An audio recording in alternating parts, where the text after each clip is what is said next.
Andhra cinema industry Vizag తరలి వెళ్లేదాకా ఉస్మానియా విద్యార్థులు ఎట్లయితే చేశారో అట్లాంటిది మొత్తం యావత్ తెలంగాణ విద్యార్థులంతా చేస్తారు. పిలిపిస్తాం, మేమే పిలిపిస్తాం. ఓ ప్రొఫెసర్ గా తెలంగాణ ఉద్యమకారునిగా మేమే పిలిపిస్తాం.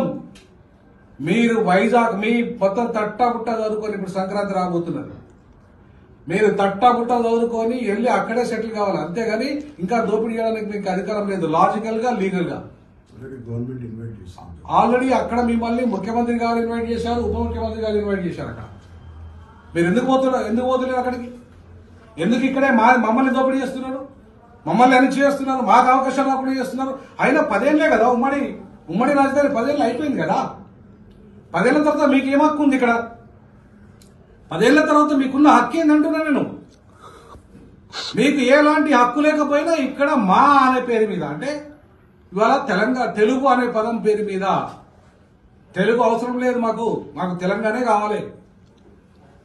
అర్థమైందా? 15% మీకు వాటా ఇస్తాం. ఆంధ్ర ఒకటే కాదు, మొత్తం దక్షిణాదికి 15% వాటా ఇస్తాం. 85% వాటాలో సినిమా రంగంలో మాకే రావాలి. అది సినిమా హీరోల నిర్మాతల, లేకపోతే ఇంకా ఏది చిన్న కార్మికుల నుండి మొదలుకుంటే 24 క్రాఫ్ట్స్ 85% వాటా మాకే ఉండాలి. మీ స్టూడియోలంతా అక్కడ పెట్టుకోపోండి వైజాగ్ లా. మాకు మా ప్రభుత్వానికి స్వాధీనం చేయండి, లేదా మాకు లీజుకి ఇవ్వండి. మా తెలంగాణ డైరెక్టర్లకు లీజుకి ఇవ్వండి, మా మ్యూజిషియన్స్ లీజుకి ఇవ్వండి, మా తెలంగాణ సినిమా హీరోలకు లీజుకి ఇవ్వండి. ఇవాళ రేవంత్ రెడ్డి గారు మిమ్మల్ని మేము రిక్వెస్ట్ చేస్తా ఉన్నాం. తెలంగాణ బిడ్డ పాపం చచ్చిపోతే, అన్యాయంగా ఆమె చచ్చిపోతే అక్కడ చచ్చిపోయిందని పోలీసు వాళ్ళు చెప్పినా కూడా అయినకుండా ఆ సినిమా అట్లనే చూసుకుంటా షో చేసి ఇవాళ ఆ చావుకు కారణమేంటి? ఆ అమ్మాయి చావుకు కారణమేంటి? తర్వాత వాళ్ళ కొడుకు కోమాలో ఉన్నాడు. అయినా సరే వాళ్ళకి పట్టింపు ఉండేది. ఇప్పటికీ 14 రోజులు ఎంత దగ్గర 14 రోజుల వరకు కూడా ఒక పైసా ఇవ్వకుండా నిన్న కాకపోయినా మన పోరగాళ్ళు ఉస్మానియా పోరగాళ్ళు పోయి లొల్లి చేస్తే, వాళ్ళు రాళ్ళు వేస్తే, ఇంటి మీద రాళ్ళు వేస్తే ఇవాళ దిగొచ్చి 50 లక్షల వరకు ఏదో ప్రకటించినట్టున్నారు అన్నా.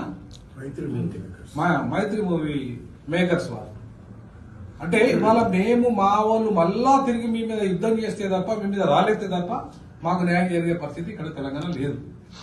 అందుకే అవుట్ రైట్ గా తెలంగాణ ఇవాళ మొత్తం సినిమా రంగం అంతా కూడా యుద్ధం ప్రకటించే వాకా చూసుకోవద్దని. తెలంగాణ సినిమా రంగం ఎట్లా ఉందో తెలుసు కదా. ఉస్మానియా కేంద్రంగా సాగిన మరో ఉద్యమానికి పిలిపిస్తాం.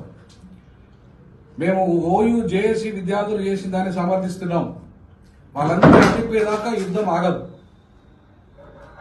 వీళ్ళందరూ ఆంధ్ర సినిమా ఇండస్ట్రీ వైజాగ్ తరలి వెళ్లేదాకా ఉస్మానియా విద్యార్థులు ఎట్లయితే చేశారో అట్లాంటిది మొత్తం యావత్ తెలంగాణ విద్యార్థులంతా చేస్తారు. పిలిపిస్తాం, మేమే పిలిపిస్తాం. ఓ ప్రొఫెసర్ గా తెలంగాణ ఉద్యమకారునిగా మేమే పిలిపిస్తాం.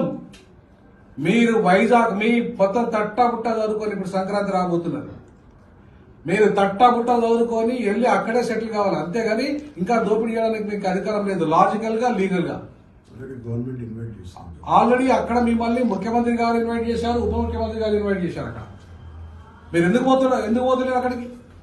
ఎందుకు ఇక్కడే మమ్మల్ని దోపిడీ చేస్తున్నారు, మమ్మల్ని అణచి చేస్తున్నారు, మాకు అవకాశం రాకుండా చేస్తున్నారు.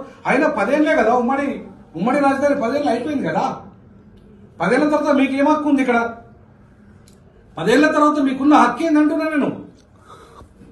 మీకు ఎలాంటి హక్కు లేకపోయినా ఇక్కడ మా అనే పేరు మీద, అంటే ఇవాళ తెలుగు అనే పదం పేరు మీద, తెలుగు అవసరం లేదు మాకు తెలంగాణే కావాలి.